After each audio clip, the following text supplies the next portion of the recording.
On this Thursday morning, $8 million of Northern Ontario Heritage Fund money was invested in local film and television production.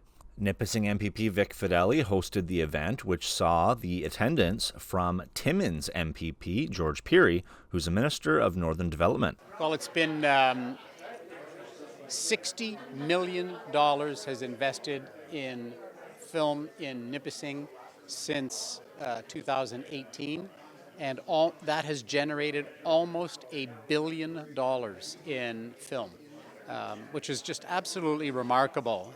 I got to be honest, I hadn't even heard that number of what it was.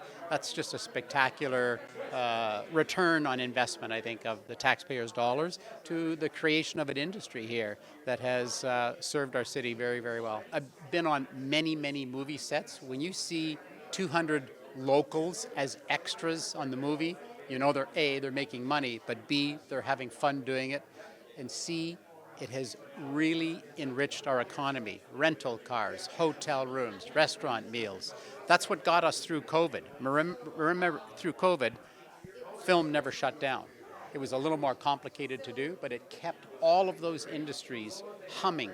And it really got North Bay through economically through that area, and now it's just enriching our economy. It's relatively new, since 2018. It's transforming the economies in North Bay and Sudbury especially, and it helps provide an identity for Northern Ontario and get the identity out to the public in a wide fashion. So it's a very important part of what we do. I mean, Northern Ontario is focused on resources and manufacturing. So to have a cultural strong point and point here in Northern Ontario, especially in North Bay, it's just very important. It's part of the diversification of the industry that we have here in Northern Ontario. Local producer Kelly Martin was eager to share the love for North Bay. The location, for sure, but most importantly for me, it's the people. Every job you can find good and bad in, but it's the people that keep you there. We spend so many hours on set in film. They're long days. So if you're working with groups of people that either aren't invested, aren't carrying their weight, have negative attitudes, then there's not a lot that want to keep you around. But we are so fortunate in North Bay to have local talent. They are such skilled individuals here that don't get enough credit.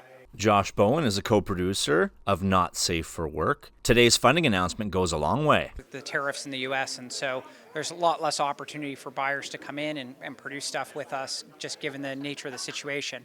But I think the biggest thing is it helps fill funding gaps that broadcasters otherwise aren't filling right now. So the $500,000 really makes up that sort of, otherwise what would be paid for by a broadcaster. Now we can actually produce the shows in a lot of ways without necessarily having those pre-sales in place, which then allow us to make it and go sell it after the fact.